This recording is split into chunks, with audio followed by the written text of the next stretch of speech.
크리스천들이, 그리고 신학자들이, 목회자들이 어려워하는 난제 중에 하나가 있습니다.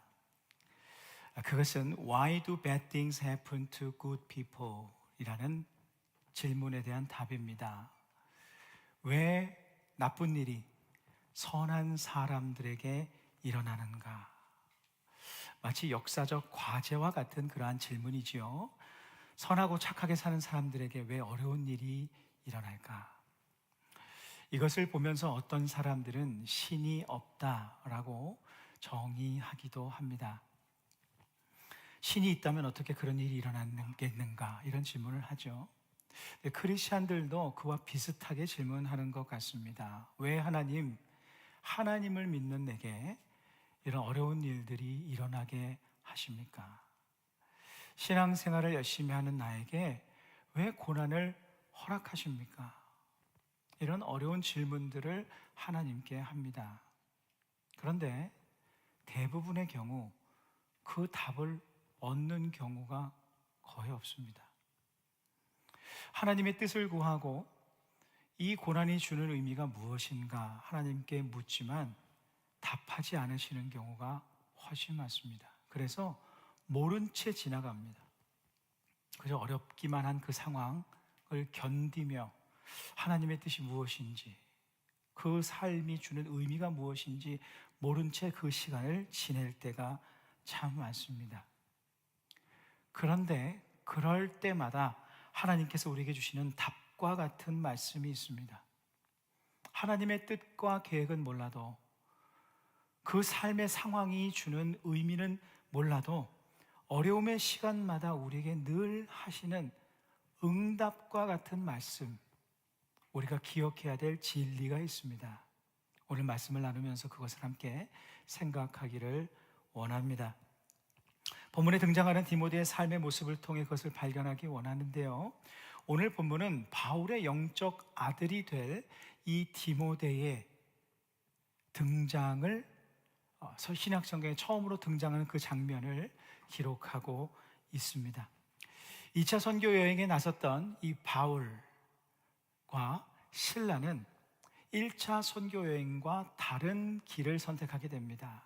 왜냐하면 2차 선교 여행에는 바나바와 마가 요한이 1차 선교 여행 때 들렀던 그 지역부터 들르다 보니 그 길을 피해서 가려다 보니까 1차 선교 여행 후반부에 들렀던 루스트라와 더베라는 그 지역을 2차 선교 여행은 거꾸로 가다 보니까 초반부에 그 지역을 들르게 됩니다. 그리고 그 루스트라에 살고 있는 디모데를 만나게 되었고 그를 선교 여행에 초청하게 됩니다.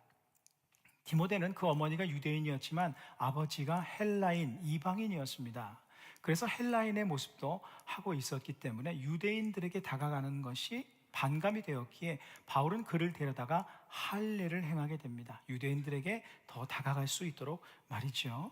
디모데는 그 이후에 바울과 실라가 함께하고 있는 그 선교 2차 여행에 동참하게 되고 그 결과 이런 은혜가 있었습니다. 사도행전 16장, 오늘 본문 16장 5절입니다. 이에 여러 교회가 믿음이 더 굳건해지고 수가 날마다 늘어가니라. 디모데가 이렇게 참 훌륭한 사역을 함께 감당했습니다.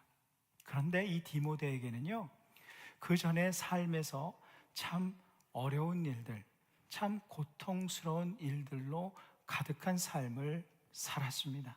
아픔의 시간들이 있었어요. 그 이유를 다음 구절에서 볼 수 있습니다. 본문 사도행전 16장 1절입니다.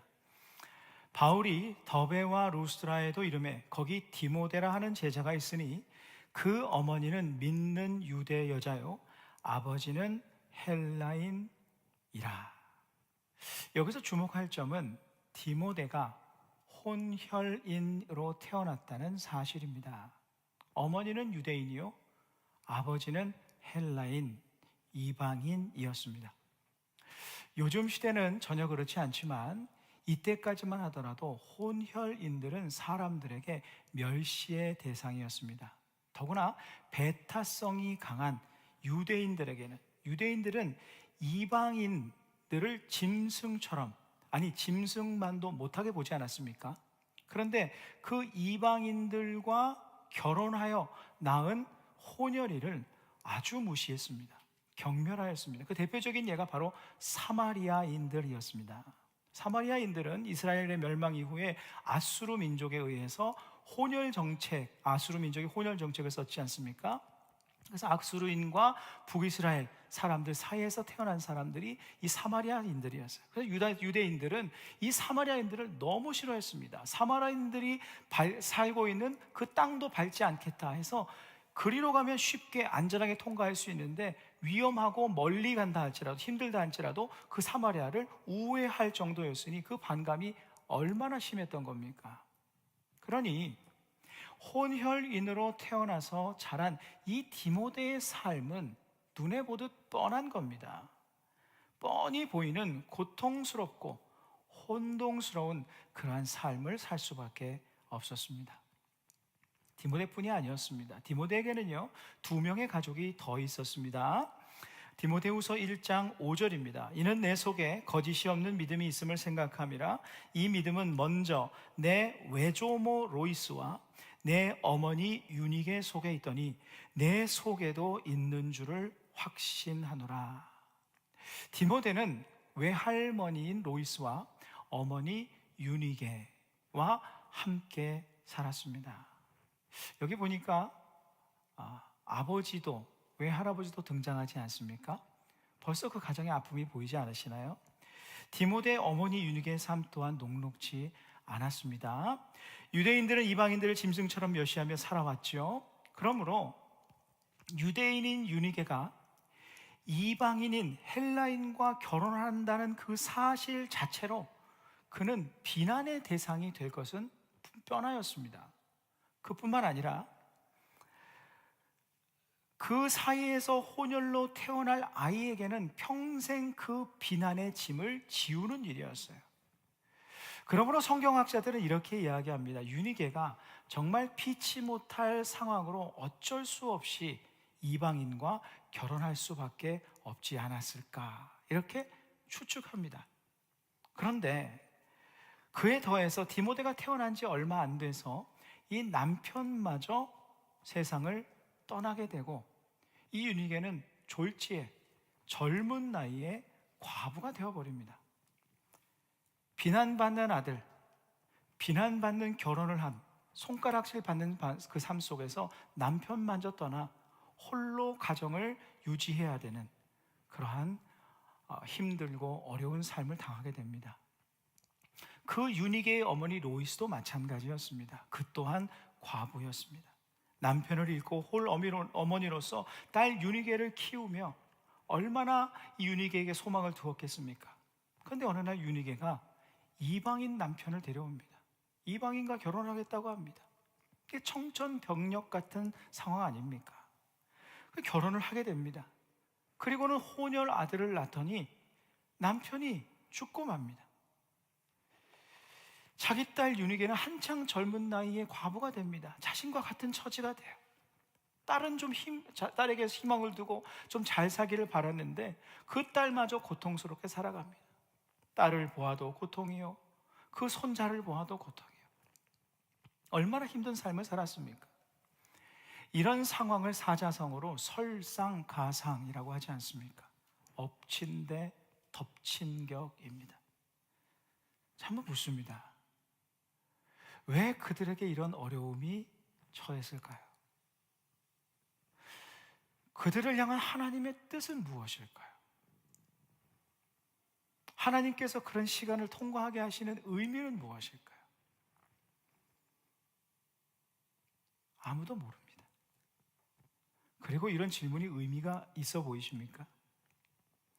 Why do bad things to God's people? 이 질문에 답하는 것은 너무나 어려운 일입니다. 그리고 남의 인생에 대해서 함부로 이렇게 저렇게 평가해서도 안 됩니다. 그런데 그런 가정과 그런 배경에서 자란 이 디모데가 정말 훌륭한 사람이 되는, 오늘 본문을 기점으로 인해서 훌륭한 사람이 되게 됩니다. 2차 선교 여행에 합류하여서 힘 있는 동행을 하게 되고 성공적으로 마치는데 일조하게 되죠. 빌립보서에서는 바울이 디모데를 이렇게 칭찬합니다. 디모데보다 더 복음에 대해 열정적이고 헌신된 사람을 발견하지 못했다. 이런 식으로 표현을 해요. 바울의 서신 중에 6개 서신의 공동 저자가 됩니다. 훗날 에베소 교회의 훌륭한 목회자가 되어서 수많은 사람들을 하나님께로 인도하는 생명의 통로가 됩니다. 바울이 그 까다롭고 그 높은 영적인 수준이라고 우리가 인정하는 그 바울이 자기의 생명이 이제 경각에 달렸을 때, 마지막을 앞두고 있을 때 유일하게 찾은 사람, 그 사람이 바로 디모데였어요. 그러니까 얼마나 그가 훌륭한 하나님의 사람으로 살았다는 것입니까? 그리고 오늘 본문에서 성경에 등장하는 모습부터 매우 훌륭하게 등장합니다. 보십시오. 1절 전반절 보면 바울이 더베와 루스드라에도 이름에 거기 디모데라 하는 제자가 있으니, 디모데라는 제자가 그곳에 있었다. 근데 여기에 있으니라는 것은요, there is, 그러니까 그곳에 있었다, 어쩌다 보니까 있었다, 이것이 아니라 미완료형입니다. 헬라어 문법에 과거의 어느 시점으로부터 계속되어서 지금까지도 그 상황이 지속될 때 이 문법이 쓰이는데, 이게 무슨 뜻인가? 디모데가 예수 그리스도의 좋은 제자, 참 신앙인으로 산 것이 며칠, 몇 달 그렇게 산 것이 아니라 몇 년 동안 그런 과정을 살아왔다는 거예요. 계속 그렇게 그리스도의 제자로 살아왔다. 언제부터였겠습니까? 2, 3년 전에 바울이 루스드라 성에 와서 복음을 전했을 때 그 복음을 전해 듣고 예수님의 제자가 되어 예수님을 믿는 신앙인이 되어 그때부터 변치 않고 끊임없이 그 언행이 그리스도인답게 사는 삶을 살아왔다. 어느 정도였는가? 그 다음 절 2절에 보면 디모데는 루스드라와 이고니온에 있는 형제들에게 칭찬받는 자니. 디모데가 살고 있는 것은 루스드라라고 하였습니다. 근데 루스드라로부터 이고니온은 약 45km입니다. 오늘날처럼 뭐 핸드폰이 있거나 인터넷이 발달되지 않았습니다. 교통수단도 잘 발달되지 않았던 그때에 45km나 떨어져 있는 그 옆 동네에서 디모데에 대한 칭찬이 자자했다. 혹시 우리들 중에 그런 분이 있으십니까? 참 드문 일입니다. 디모데는 그 정도로 신실한 하나님의 사람으로 칭찬받는 삶을 살았다. 어떻게 그런 일이 가능했을까요? 디모데가 그 어려움을 다 견뎌내고 그 모욕받는 것들을 다 견뎌내고 열심히 신앙인으로서의 삶을 살았기 때문일까? 물론 그것도 중요한 이유입니다. 그런데 우리가 열심히 신앙생활하고 열심히 신앙적인 노력을 하는 것은 너무나 참 중요한 것이죠. 하나님께서는 무책임하고 게으른 신앙생활을 무척이나 싫어하십니다. 그러나 우리가 한 가지 놓치지 말아야 할 아주 중요한 사실이 있습니다. 그것은 뭐냐면 우리의 노력의 시작도 하나님의 은혜가 아니면 시작될 수 없다는 것이에요. 우리의 노력의 결과도 하나님께서 열매 맺게 하지 않으시면 열매를 맺을 수가 없습니다. 잘 보십시오. 디모데가 하나님의 은혜로 바울을 통해 루스드라에까지 오게 하셔서 그 복음을 전해 듣지 않았더라면 디모데의 삶에 신앙생활이라는 것은 없었을 것입니다. 신앙적인 노력 시작하지도 못했을 것입니다. 하나님께서 우리에게 우리가 믿는 가정에서 태어나든 또는 그렇지 않은 가정에서 태어나 좋은 친구를 만나든 인도함을 받아서 예수님을 믿고 신앙 안에서 내가 씨름하며 나는 왜 이럴까? 이 고민 자체가 참 행복한 고민이라는 거예요. 이게 얼마나 감사한 고민인지 모릅니다. 하나님의 은혜로 우리의 신앙적인 노력이 시작되었다는 사실 자체가 참으로 감사한 일입니다. 디모데가 역사의 전면에 나서기까지 그 사이에 어떤 일들이 보이는지 지금부터 잘 주목해 보십시오. 바울이 루스드라에 가서 복음을 전할 때 그곳에는 디모데만 있었던 것이 아니었습니다. 누가 있었다고 했죠? 외조모 로이스와 어머니 유니게가 함께 있었습니다.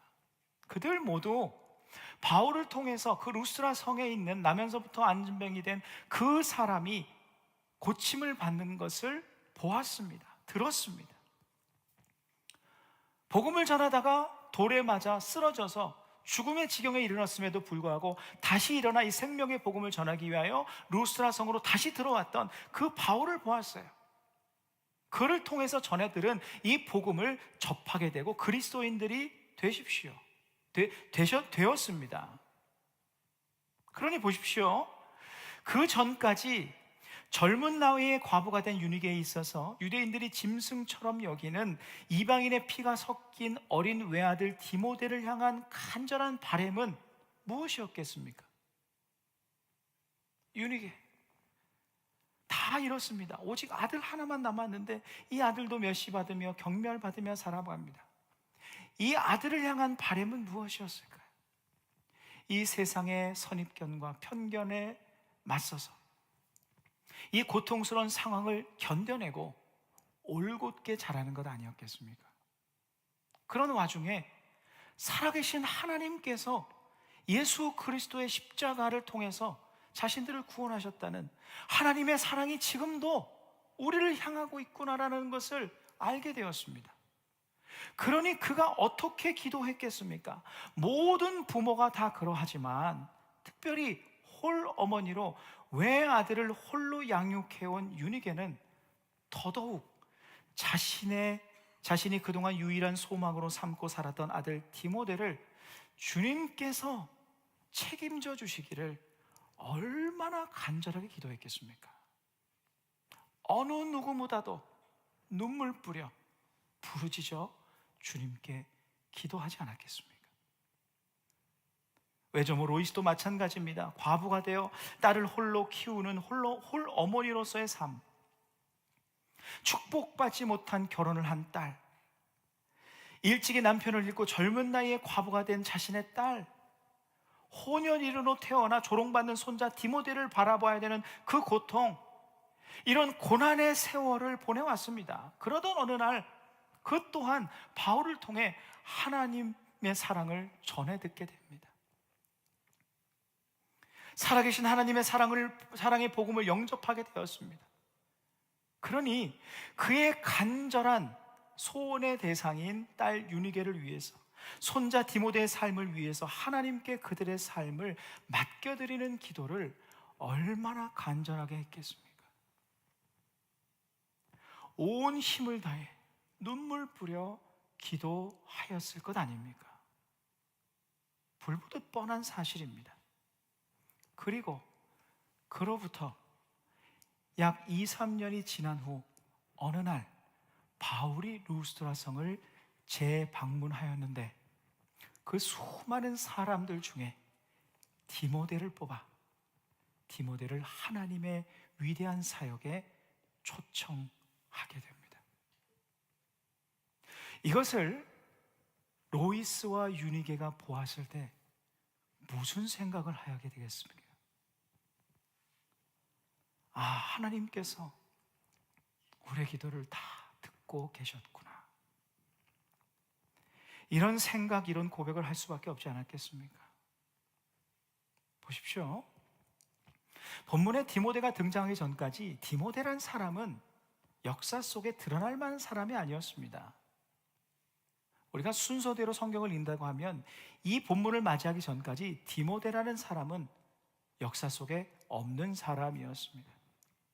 더군다나 그가 살았던 이 루스라라는 도시는 작은 도시였어요. 타우루스 산맥의 1100m, 해발 1100m에 세워진 고원 도시, 작은 도시 루스라에 사는 무명의 사람이었습니다. 유명인도 아닌 소외받고 고통받는 지극히 작은 사람이었어요. 그의 가족인 로이스와 유니게 역시 고통 속에 소망 없이 살던 사람들이었습니다. 누구도 깊은 관심을 갖지 않았습니다. 그런데 그 가정에 바울을 통해 하나님께서 찾아가셨어요. 믿음의 씨앗을 뿌려주시고 믿음의 씨앗을 심어주시고 그것이 자라게 하셨습니다. 아무도 알아주지 않는 초라한 모습의 로이스 유니게의 아픔에 주님께서는 주목하고 계셨습니다. 아무도 들어주지 않는 그들의 신음, 그들의 기도에 주님께서는 귀 기울이고 계셨습니다. 아무도 닦아주지 않았던 그들의 슬픔의 눈물을 기쁨의 눈물로 바꾸어 주신 분 역시 주님이셨습니다. 이 모든 일은 그들의 신음과 기도를 들으시고 그 기도를 소중히 여기셨던 하나님의 은혜로 되어진 일이었습니다. 보십시오. 이후 디모데의 삶이 어떻게 펼쳐졌겠습니까? 유대인과 헬라인의 혼혈이었다는 사실은 더 이상 그에게 약점이 아니었습니다. 오히려 강점이 되었습니다. 바울의 선교 전략이 무엇입니까? 유대인에게는 유대인처럼, 헬라인에게는 헬라인처럼 되는 것이었습니다. 그런데 디모데는 노력하지 않아도 유대인이었고 헬라인이었습니다. 그 배척심이 강한 이 유대인들마저 더구나 할례까지 행했으니 반감없이 그들에게 다가가는데 아무런 문제가 없었습니다. 헬라인들도 마찬가지죠. 그가 혼혈이었다는 그 사실이 더 이상 그의 아픔이 아니라 남들이 가지지 못한 은사가 되어버렸습니다. 성경학자 로버트스는 이러한 디모데를 가리켜 헬라인이면서도 유대인인 천부적인 은사를 지닌 젊은이라고 평가하였습니다. 하나님은 그분의 은혜의 계획 속에서 그의 단점을 강점으로 바꾸어 주셨습니다. 사랑하는 성도 여러분, 우리 하나님은 이런 분이십니다. 지금도 우리를 주목하고 계십니다. 지금도 우리의 기도를 듣고 계십니다. 크리스찬은 이것을 믿고 살아가는 사람입니다. 나를 주목하시는 주님을 나 또한 주목하며 시선을 주님께 두는 사람입니다.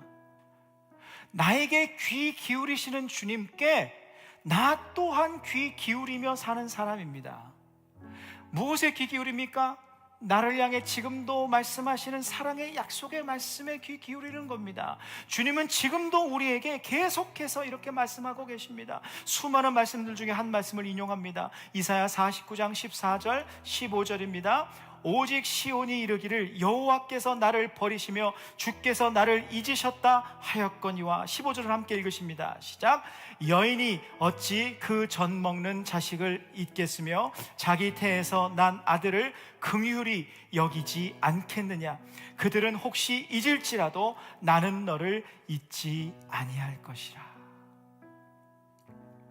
여인이 어찌 젖 먹는 자식을 잊겠느냐. 그들은 잊을지라도 나는 결코 잊지 않겠느냐.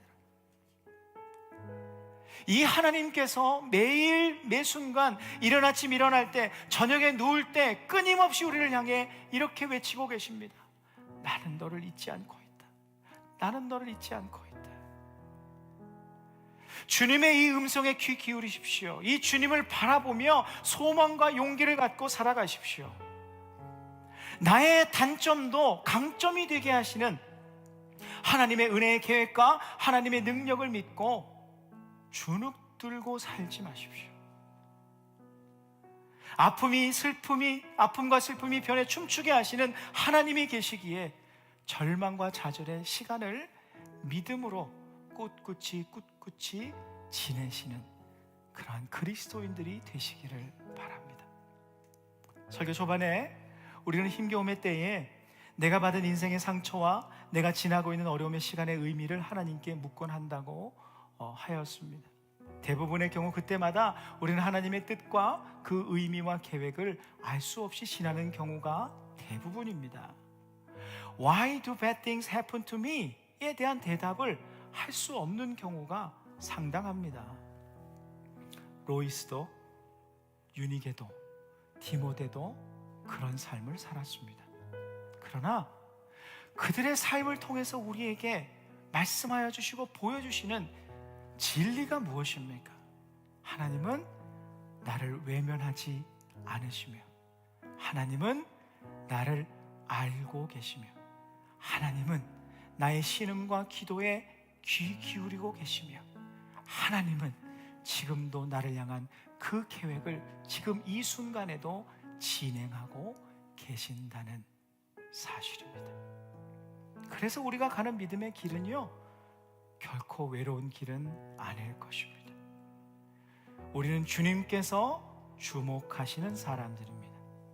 주님께서 말씀으로 응원하시는 사람들입니다. 주님께서 우리의 신음에 귀 기울이고 계십니다. 그 주님과 함께 주님으로 인해 힘차게 살아가는 우리의 모두의 삶이 되기를 소망합니다.